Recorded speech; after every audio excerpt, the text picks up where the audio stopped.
여러분, 어제 정말 이상한 일이 벌어졌습니다. 삼성전자가 2분기에 영업이익 89조 4천억 원을 발표했어요. 89조요.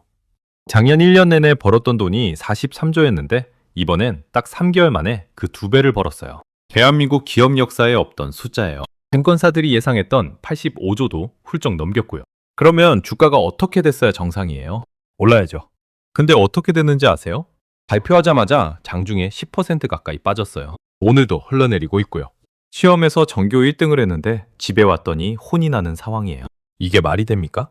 근데요, 오늘 제가 이 이상한 현상의 이유를 3가지로 정리해 드릴 건데 그 중에 3번째 이유는 아마 처음 들어보실 거예요. 실적도 아니고 경기도 아니고 이번 주 금요일이라는 날짜 하나가 지금 주가를 누르고 있거든요.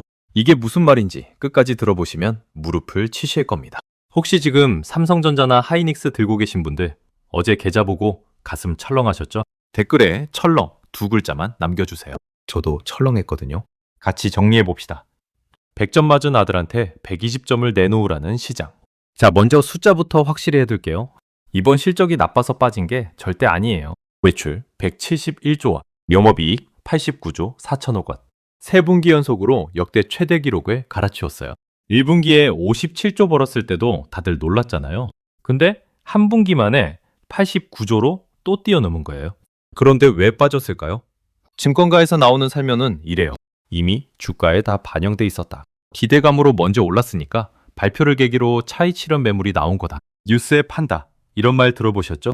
근데 저는 이 설명 들으면서 이런 생각이 들었어요. 어느 국내 애널리스트 한 분이 방송에서 하신 비유가 딱이었거든요. 아들이 시험에서 100점을 맞아왔어요. 열심히 공부해서요. 근데 엄마가 뭐라고 하냐면 너 다음엔 120점 맞아와. 이러는 거예요. 100점이 만점인데요. 지금 시장이 삼성전자한테 딱 이 요구를 하고 있는 거예요. 89조를 벌어왔더니 그래서 다음 분기엔 얼마 벌 건데? 이 얘기부터 하는 거죠. 실제로 과거를 보면요. 삼성전자는 최근 2년 동안 실적 발표 8번 중에 발표 당일 주가가 빠진 게 3번이었어요. 사상 처음 분기 영업이 20조를 돌파했던 날에도 주가는 내렸어요. 좋은 실적 발표 날에 주가가 빠지는 게 처음 있는 일이 아니라는 거예요. 그러니까 첫 번째 이유는 이거예요. 실적의 문제가 아니라 기대치의 문제. 근데 이것만으로는 설명이 안 되는 게 있어요. 하이닉스요. 하이닉스는 실적 발표한 것도 아닌데 왜 같이 빠질까요? 여기서부터가 오늘의 진짜 이야기입니다. 두 번째 이유로 들어가기 전에 딱 하나만 머리에 넣고 가실게요. 주식시장에는 오래된 격언이 하나 있어요. 시장은 단기적으로는 투표소고 장기적으로는 저울이다. 투표소가 뭐예요? 인기 투표예요. 오늘 기분, 오늘 분위기, 오늘 소문으로 표가 왔다 갔다 해요. 근데 저울은요. 기분이 어떻든 몸무게 그대로를 보여줘요. 저울은 거짓말을 안 하거든요. 지금 삼성전자 주가는 투표소에 서 있는 거예요. 89조를 벌었다는 몸무게는 그대로인데 오늘의 투표 분위기가 나쁜 거죠. 강아지 산책 비유도 있어요. 주인이 강아지를 산책시키잖아요. 주인은 기업의 실적이에요. 강아지는 주가예요.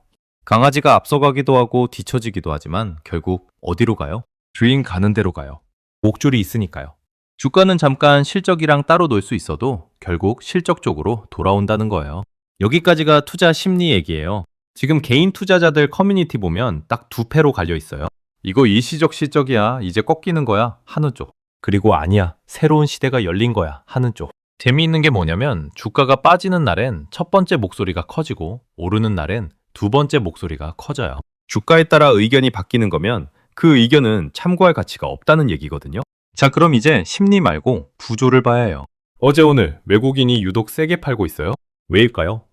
여기에 이번 주 금요일이 등장합니다. 이번 주 금요일, 그러니까 7월 10일에 SK 하이닉스가 미국 나스닥에 상장을 해요. ADR이라는 방식인데요. 어렵게 생각하실 것 없어요. 우리나라에 있는 하이닉스 진짜 주식을 금고에 맡겨놓고 맡겼다는 보관증. 미국 시장에서 사고 팔게 하는 거예요. 보관증이 곧 주식인 거죠. 근데 이게 보통 상장이 아니에요. 규모가 290억 달러, 우리 돈으로 약 44조 원이에요. 2014년에 중국 알리바바가 미국 상장하면서 250억 달러를 조달했고 2019년에 사우디 아람코가 256억 달러였어요. 이게 지금까지 미국밖 기업 역대 1, 2위 기록이에요. 하이닉스가 이번에 그걸 다 넘어요. 외국 기업 역사상 최대 규모예요. 미국 돈 44조가 한국 회사로 들어오는 겁니다. 이것 자체는 어마어마한 경사예요. 근데 여기에 아주 재미있는 구조가 하나 숨어 있어요. 잘 들으세요. 미국에서 팔릴 그 보관증 얼마에 팔아야 할까요? 기준이 필요하잖아요. 그 기준 가격이 상장 직전 며칠 동안에 한국 하이닉스 주가 평균으로 정해져요. 그러니까 바로 지금 이번 주 주가가 그 기준이 되는 거예요. 자, 그럼 이런 생각을 해볼 수 있어요. 이 기간에 한국 주가가 낮게 형성되면 누가 유리할까요? 공모 물량을 싸게 받아서 상장 후에 미국 시장에서 비싸게 팔 수 있는 쪽이 유리하겠죠. 실제로 시장에서는 상장을 주관하는 대형 외국계 증권사들과 헤지펀드들의 차익 거래 얘기가 나오고 있어요. 과거 대만 TSMC가 미국에 상장했을 때도 미국 보관증이 대만 현지 주가보다 평균 20% 넘게 비싸게 거래됐거든요. 그 가격 차이가 곧 누군가의 수익이 되는 구조예요. 이게 무슨 상황이냐면요. 우리 동네 아파트가 이번 주에 감정평가를 받아요. 그 감정가로 큰 거래가 이뤄지고요. 근데 하필 감정평가 받는 주간에 동매 시세가 이상하게 조용해요. 급매물이 늘어요. 우연일 수도 있죠. 근데 그 감정가가 낮게 나올수록 이득 보는 사람이 존재한다면 한 번쯤 의심해 보는 게 상식 아니겠어요? 물론 분명히 말씀드릴게요. 누가 의도적으로 눌렀다는 증거는 없어요. 이건 어디까지나 시장에서 나오는 해석이고 추정이에요. 근데 최소한 이건 팩트예요. 이번 주 하이닉스 주가에는 실적 말고 다른 힘이 작용할 수 있는 구조적인 이유가 존재한다는 것. 그리고 그 구조는 금요일이면 끝난다는 것.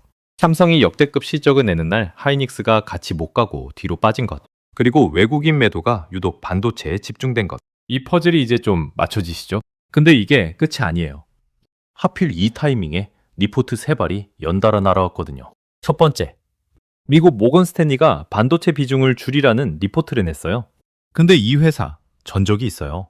예전에 메모리 반도체에 겨울이 온다는 유명한 리포트를 냈다가 겨울은커녕 역대급 호황이 와버려서 체면을 구긴 적이 있거든요. 이번 리포트 내용도 곱씹어보면 이상해요. AI 시대는 계속된다면서 반도체는 팔라는 거예요. AI가 계속되면 반도체를 계속 사야 하는데요. 앞뒤가 안 맞는 거죠. 두 번째, 국내 증권사에서 삼성전자 목표 주가를 43만 원에서 39만 원으로 내린 리포트가 나왔어요. 근데 여기서 진짜 재미있는 건요. 그 리포트조차 3분기 영업이익을 112조 원으로 보고 있다는 거예요. 이번 분기 89조보다 더 버는 거예요. 이익은 더 늘어난다면서 목표 주가는 내린다. 이게 아까 말씀드린 그 얘기예요.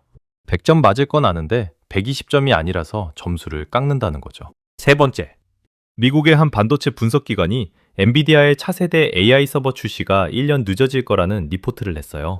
그 서버에 들어갈 메모리가 늦게 팔리겠네 하면서 반도체주가 출렁였죠. 근데 이 기관도 최근에 폭락을 부르는 리포트를 내고 나서 그 반대편에서 이익을 챙기는 것 아니냐는 구설이 있었던 곳이에요. 세 개를 겹쳐보세요.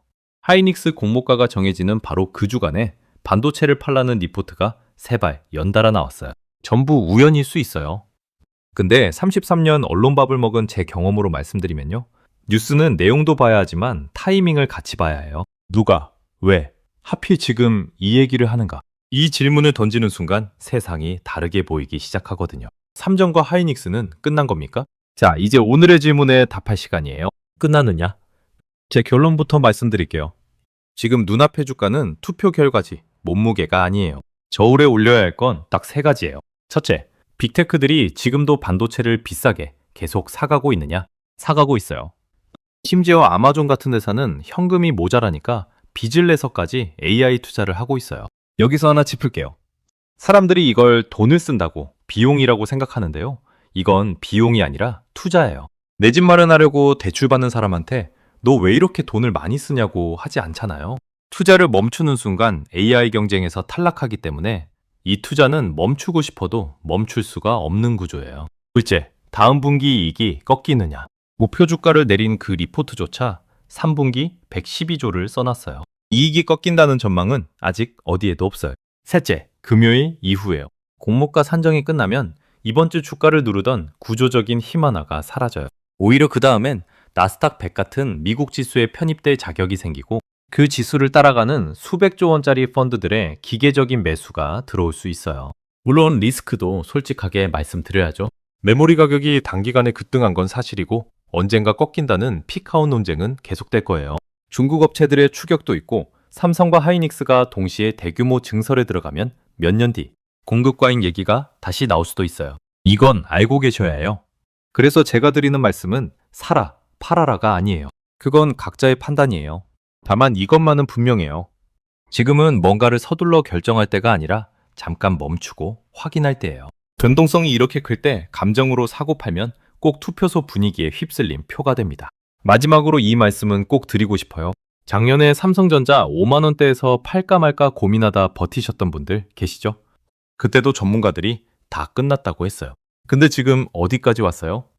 그리고 어제 89조라는 성적표 앞에서 주가가 빠지니까 또 똑같은 목소리가 나와요. 이제 진짜 끝이라고요. 투표소는 매일 시끄러워요. 근데 저울은 조용히 숫자만 보여줘요. 89조라는 몸무게는 오늘 투표 결과가 어떻든 사라지지 않습니다. 이번 주는 시끄러울 거예요. 금요일까지는요. 근데 여러분은 이제 그 소음의 정체를 아시잖아요. 아는 사람은 흔들려도 쓰러지지 않습니다.